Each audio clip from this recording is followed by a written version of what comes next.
10% लोग भी अपने को बुद्धिस्ट लिखा देंगे तो हिंदू धर्म अपने आप ढगमगा जाएगा, वर्ण व्यवस्था अपने आप समाप्त हो जाएगी। हमें कुछ करने की आवश्यकता नहीं है। हमारे जो दिमाग से जो पुरानी परिपाटी है, जो हिंदू परिपाटी है, देवी देवताओं की परिपाटी है, वो नहीं निकल पा रही है। एक मूंछ रखने पर उसको मार डाला, बाल रखने पर उसके बाल काट दिए, कुर्सी पे बैठने पर उसको जो है जूती से पानी पिलाया, पेशाब पिला दिया गया। क्यों पिलाया गया? क्योंकि उन्होंने, वो दलित हैं। आज नेता जिस पार्टी में जाता है वो उसका मानसिक गुलाम बन जाता है, उसके अलावा कोई समाज का कार्य नहीं करता।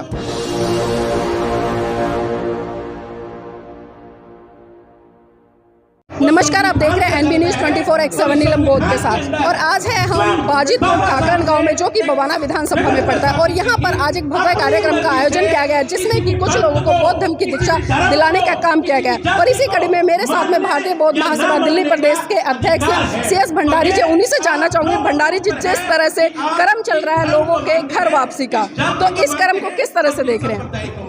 देखिए, मैं Buddhist Society of India Delhi प्रदेश का अध्यक्ष हूँ। बाबा साहब डॉक्टर BR अम्बेडकर ने 1955 में बुद्धिस्ट सोसाइटी का निर्माण किया था। और बाबा साहब का खास उद्देश्य था कि भारत को बौद्ध में बनाएं। और बुद्धिस्ट सोसाइटी ऑफ इंडिया तब से ही इस काम में लगी हुई है। मिस्टर राजरत्न अम्बेडकर, जो हमारे राष्ट्रीय अध्यक्ष हैं, उन्होंने विश्व के मंच पर अपने भारत में होने वाले बौद्धों की समस्याओं को उठाया। उन्होंने कहा कि भारत में ऐसे ऐसे बौद्ध हैं जिनके साथ अत्याचार हो रहा है, और वो चारों तरफ इस बात को उठा रहे हैं। दिल्ली में हम सभी लोग हर प्रत्येक वर्ष अशोक वेदसवी को दीक्षा का कार्यक्रम करते हैं। पिछले वर्ष भी हमने 500 लोगों को दीक्षा दिलाई। और अगर कोई हमसे ये कहता है कि भाई हमारे परिवार को दीक्षा दिलानी है, तो हम उसके घर जाते हैं और उसको दीक्षा दिलाते हैं। आज भी यहाँ पर दीक्षा का कार्यक्रम था। दीक्षा तो अभी हुई नहीं है, लेकिन लोग फार्म भर रहे हैं, प्रक्रिया चालू है, और दीक्षा भी हो जाएगी। उसको दीक्षा को हम कराएंगे। लेकिन हमारा जो बुद्धिस्ट सोसाइटी ऑफ इंडिया का मेन उद्देश्य है, आज के माहौल को देखते हुए हम सभी को बुद्धिस्ट बनना बहुत आवश्यक है। बुद्धिस्ट बनने का मतलब है बाबा साहब के, भगवान बुद्ध के विचारों पर चलना।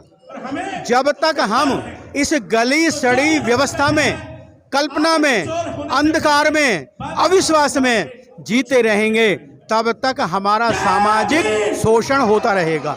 आपने कभी नहीं सुना होगा कि किसी हिंदू ने बुद्धिस्ट लड़के को मारा, लड़की के साथ बलात्कार किया, या किसी के साथ कुछ किया। जब लड़की के साथ बलात्कार होता है, किसी दलित को मारा जाता है, तो वो सारा श्रेय दलित को जाता है, क्योंकि ये दलित को हिंदू मानते हैं। और जब विदेशों में चर्चा होती है तो उसका सारांश आता है कि भाई हिंदुओं की आपसी बात होती है, हिंदुओं की आपसी बात है। इसलिए जब तक हम इस हिंदू बनते रहेंगे, इस गलीसड़ी व्यवस्था में जिएंगे, हम अंधविश्वास में जिएंगे, हम पाखंड में जिएंगे, तब तक हमारे साथ इसी प्रकार का न्याय होता रहेगा। भंडारी जी, जिस तरह से अक्सर हम देख रहे हैं कि धम्म दीक्षा के कार्यक्रम तो बहुत होते हैं। जिस तरह से अगर मैं बात करूं 14 अक्टूबर सन 1956 की, उस समय भी लाखों लोगों ने बाबा साहब के साथ में बौद्ध धर्म की दीक्षा ली थी। लेकिन क्या कारण रहा कि आज तक जिस तरह से जो बौद्ध धर्म भारत में जन्मा, भारत में मरा और भारत की सीमाओं से निकलकर बहुत बड़े स्तर पर फैला, तो आज भारत में कहीं ना कहीं उसकी कमी बहुत ज्यादा खलती है। तो इसके पीछे बेसिक कारण क्या है? देखिए, इसका बेसिक कारण ये है कि हम काफ़ी लंबे समय से गुलाम रहे, और गुलामियत के बारे में आप जानते ही हैं। गुलाम क्या करता है? ना उसको पढ़ने का अधिकार है, ना उसको शिक्षा देने का अधिकार है, ना उसको धन संपत्ति रखने का अधिकार है, उसको गुलामी का अधिकार है। तो हमारा जो समाज है आज मानसिक गुलाम है। गुलामी दो तरह की होती है, एक होती है शारीरिक गुलामी और दूसरी होती है मानसिक गुलामी। हम आज सब लोग मानसिक गुलामी में जी रहे हैं, आप सब लोग कल्पना में जी रहे हैं। मानसिक गुलाम हमारे जो दिमाग से जो पुरानी परिपाटी है, जो हिंदू परिपाटी है, देवी देवताओं की परिपाटी है, वो नहीं निकल पा रही है। इसलिए हम मानसिक गुलाम हैं। जब तक हम इस परिपाटी को या गुलामी को नहीं छोड़ेंगे, स्वतंत्र विचार नहीं करेंगे, तब तक हमारे साथ ऐसा ही होता रहेगा। हम कभी सुधरने वाले नहीं हैं। हम जो है 30% 25% लोग हैं, 30-25%। अगर 30-25% में से 10% लोग भी अपने को बुद्धिस्ट लिखा देंगे तो हिंदू धर्म अपने आप डगमगा जाएगा, वर्ण व्यवस्था अपने आप समाप्त हो जाएगी। हमें कुछ करने की आवश्यकता नहीं है। केवल अपने समाज को अगर उठाना है, अपने समाज का फायदा करना है तो हमें हिंदू धर्म छोड़ना होगा और पुराने धर्म में आना होगा, तभी हमारा सामाजिक विकास हो सकता है। लेकिन भंडारी जी, जिस तरह से देख रहे हैं आज लोग जय भीम बोल रहे हैं, बाबा साहब को अपना रहे हैं, लेकिन जब बात आती है बाबा साहब की सही आइडियोलॉजी को मनोसात करने की तो उससे वो करते क्यों नहीं जाते? क्योंकि बोलते हैं कि हम अम्बेडकरवादी हैं लेकिन बौद्धिस्ट नहीं है, तो इस तरह से दोहरा आप देखिए, जो व्यक्ति कहता है अम्बेडकरवादी हैं हम, बुद्धिस्ट नहीं है, वो अम्बेडकरवादी है ही नहीं। जो अम्बेडकरवादी है वो बुद्धिस्ट है, क्योंकि बाबा साहब बुद्धिस्ट थे, इसलिए जो अम्बेडकरवाद है वो बुद्धिस्ट है। आज ब्राह्मणवाद को अगर डर है कहीं तो वो अम्बेडकरवाद से डर है, अम्बेडकरवाद से डर है। लेकिन बहुजन समाज के बहुत सारे जो नेता कहूँ मैं या जो लोग कहूँ मैं, उनको कहना चाहूंगी और खासकर मैं आपसे ही पूछना चाहूंगी, वो लोग ये कहते नजर आते कि जो धर्म परिवर्तन का निर्णय था बाबा साहब का वो निजी था। इस पर क्या विचार है आपके? देखिए, बाबा साहब का निर्णय बहुत सही था, बहुत अच्छा था। अगर बाबा साहब इस निर्णय को नहीं लेते तो आज बाबा साहब का नाम संसार में नहीं होता।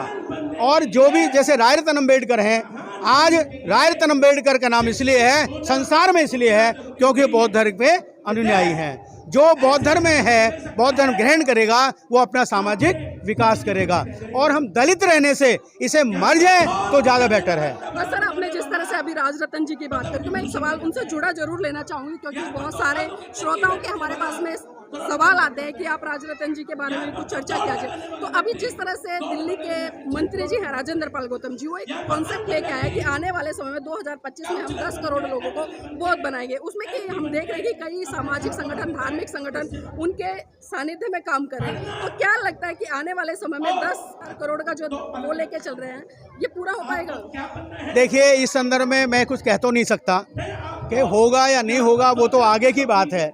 लेकिन मैं इतना ज़रूर कहूँगा कि जो भी वो काम कर रहे हैं, अगर ईमानदारी से काम कर रहे हैं तो वो हमारा बुद्धिस्ट सोसाइटी का ही काम हो रहा है, लोग बुद्धिस्ट बनेंगे।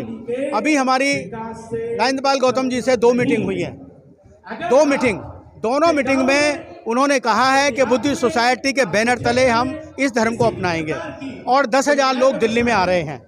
अगर वो वास्तव में बुद्धिस्ट सोसाइटी के साथ, जैसे अमेश सिंह गौतम ने भी कहा, अगर वास्तव में बुद्धिस्ट सोसाइटी के साथ वो आना चाहते हैं तो हम उनका कंधे से कंधा मिला के चलेंगे। और वास्तव में अगर हम अपने टारगेट पर नहीं पहुंच पाए तो कम से कम उस टारगेट को छू जरूर लेंगे, क्योंकि हमारा तो हर साल हम दीक्षा दिलाते हैं, हर साल हमारे दीक्षा होते हैं। 500 व्यक्तियों को हमने पिछले साल दीक्षा दिलाई, और अभी हम पिछले महीने उसमें गए थे हरिद्वार में। आपको ताज्जुब होगा, हरिद्वार में 25 व्यक्तियों को दीक्षा दिला के हम लोग आए। हमने वहीं पर सर्टिफिकेट बांटे। हमने पड़पड़गंज क्षेत्र में 55 आदमियों को दीक्षा दिलाई। यहाँ भी दीक्षा दिलाने का था, लेकिन हमारे भाई खड़े हैं, ये कह रहे हैं हम आपको दोबारा बुलाएंगे, दीक्षा लेंगे। तो जब तक हम दीक्षा नहीं लेंगे, हमारा बुद्धिस्ट सोसाइटी का उद्देश्य ही एक है, केवल एक उद्देश्य है, समाज में समता, समानता, स्वतंत्रता तभी आएगी जब लोग बौद्ध बनेंगे। भंडारी जी, एक तरफ हम देख रहे हैं सपना की 2025 में 10 करोड़ लोगों को बौद्ध बनाने का, लेकिन दूसरी तरह का मैं देखूं, दिल्ली में ही जो विधानसभा है उसमें हमारे 12 विधायक हैं जो कि सुरक्षित सीटों से आते हैं। तो आज तक वो तो बौद्ध नहीं बन पाए और हम 10 करोड़ की बात करते हैं। देखिए, मुझे हंसी आ रही है थोड़ी सी। वो अपने टारगेट पे पहुँचे ना पहुँचे, इस पर हम क्रिटिसाइज नहीं करते, ना हम इसको आलोचना करेंगे, ना हम ये कहेंगे पहुँच जाएंगे। लेकिन ये है, कम से कम ये है कि बौद्ध धर्म के संबंध में वो बात तो कर रहे हैं। एक चीज मैं और बता दूं आपको, तो मोदी जी और कोविंद जी ने एक बात मैं अभी आपको बताना चाहता हूं, अब बहुत लंबा विषय हो जाएगा। वैसे बाबा साहब डॉक्टर अम्बेडकर ने शिक्षित बनो, संगठित रहो, संघर्ष करो, ये सबसे पहले नारा दिया था। लेकिन बाबा साहब ने देखा कि जो हमारा पढ़ा लिखा समाज है वो IAS officer, PCS officer, PCS बन जाता है और फिर समाज की तरफ ध्यान नहीं देता। उन्होंने उस चीज़ को भी छोड़ दिया, उस पर दोबारा विचार नहीं किया। फिर बाबा साहब ने दोबारा विचार उठा कि भाई राजनीतिक सत्ता ऐसी चाबी है कि जो सारे ताले खोल देगी। उन्होंने राजनीतिक सत्ता की तरफ बढ़ा, लेकिन फिर उन्होंने ये देखा कि जो राजनेता है राजनेता जिस पार्टी में जाता है वो उसका मानसिक गुलाम बन जाता है, उसके अलावा कोई समाज का कार्य नहीं करता। तो बाबा साहब ने इससे बहुत मनन किया और मनन करने के बाद उसको भी छोड़ दिया। अंत में बाबा साहब ने कहा कि भाई अशोक विजयदशमी को उन्होंने बौद्ध धर्म की दीक्षा ली, 10 लाख को दिलवाई और उन्होंने 22 प्रतिज्ञा दी।